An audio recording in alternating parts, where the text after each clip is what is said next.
May lakad ako. May lakad. Ano na? Hindi, alam mo, Andy. Natutuwa nga ako at hindi mo ako pinahiya doon sa hiniling ko eh. Okay, natuto na ako. Pero, bago malaman ng misis ko, kailangan ibalik nyo na hiniram nyo. Chong, hindi pwede yan. Hiniram? Oo, yung hiniram nyo. Ay! Hiram? May hiram ba? Hiram? Ay, hiram. Wala, ano, kuwan eh.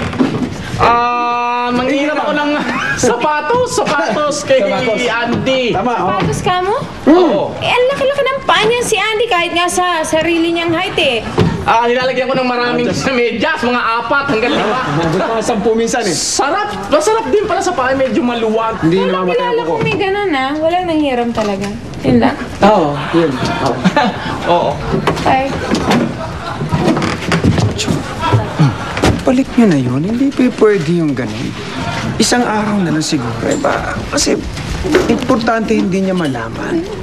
Maibalik nyo na yung... Andy, Oo. alam mo, kahihiram ko lang eh. Di ba? Alam mo, ibalik agad? Kailangan bang gano'n? Bakit ano ba masama sa naniningil? Kailangan na yan. Sino naniningil? May naniningil din? Wala na. Meron yung... Sino ba yung landlord niya, no? Oo! Si Bestre! Oh. Hindi na makapagbayad ng bahay niya. Wala, oo. Maghirap eh. Wala ba nga trabaho yun? Wala eh. Alam mo yung mga ganun? Oo. Kawawa yung mga ganun. Kawawa yun. Malamang maibaon ng buhay yun. Pag hindi nakapagbayad yun. Kawawa dyan? Oo, mama. Alam mo, tama naman yan, Andres. Alam mo kasi kung ako din. Ako yung hiniraman. Ako yung kinunan ng pera. Magagalit din ako. Alam mo naman ako pag nagalit, di ba? Kawawa din. Type. Masakit na. Magagalit. Sinampay mo. Magagalit ako. gagalit. Patay. Excuse me lang ha. Dali. Ano pinihintay nyo? Ang dami-dami pagkain. O, tara, kain na tayo, bilis. Sorry, kuya. Kasi diet. Okay. Ikaw, Lizzie, don't tell me diet ka rin. Hindi. Pero may baon ako. Ano? Ang daya nyo.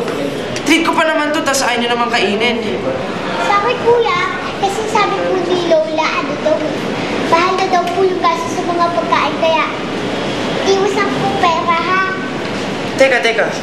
Si Lola ba yung nagbibigay ng baon nyo? Akala ko ba si Tito Andy? Oo nga, si Tito Andy nga.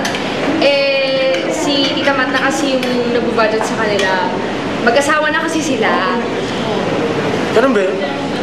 Oo naman! Kaya nga, di ba, sinasabi ko sa'yo, in case na ikaw yung makatuluyan ko, alam mo na ako yung maghahawak ng pera mo.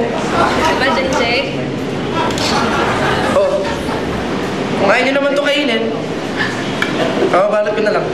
Sus naman! Ito naman! Joke lang naman yun.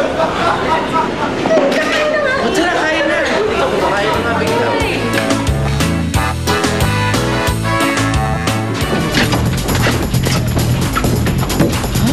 Ano nangyari sa inyo? Ano ang problema niyo? Yung nagreklamo sa inyo. Kasi pasensya ka na. Yung di ba naikwento ko sa'yo, yung inaanak ko? Di ba natulungan na naman natin yun? Oo nga eh. Namatay na eh. Ha? Namatay, kailangan ng pampalibing. So, kailangan ko ng pera, Andy. Baka pwedeng pahiramin mo muna. Natulungan mo na yun eh.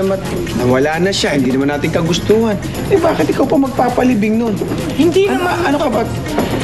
Tutulong lang ako kasi nga gawa nung yung bata kawawa naman, walang trabaho yung magulang eh.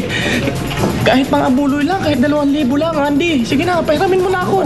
Ano mang gusto mong gawin ko? Wala na, natulungan natin. Di ba may ginawa na nga tayo hindi maganda, hindi alam ng asawa ko. Gusto mo na namang saan ako kukuha? Kailangan pa namang gawin ko ulit yun. Cho. Hindi, kung ayaw mo, hindi, huwag na. Magagawa ko pa ako. Ano ba naman yung bata na yun? Ilibing na lang yun kung saan-saan dyan. Ilibing na lang doon sa tabi ng kanal kung saan niya gusto. Kawawa naman yung magulang na yun. Okay na? Okay na? Gawa ko ng paraan.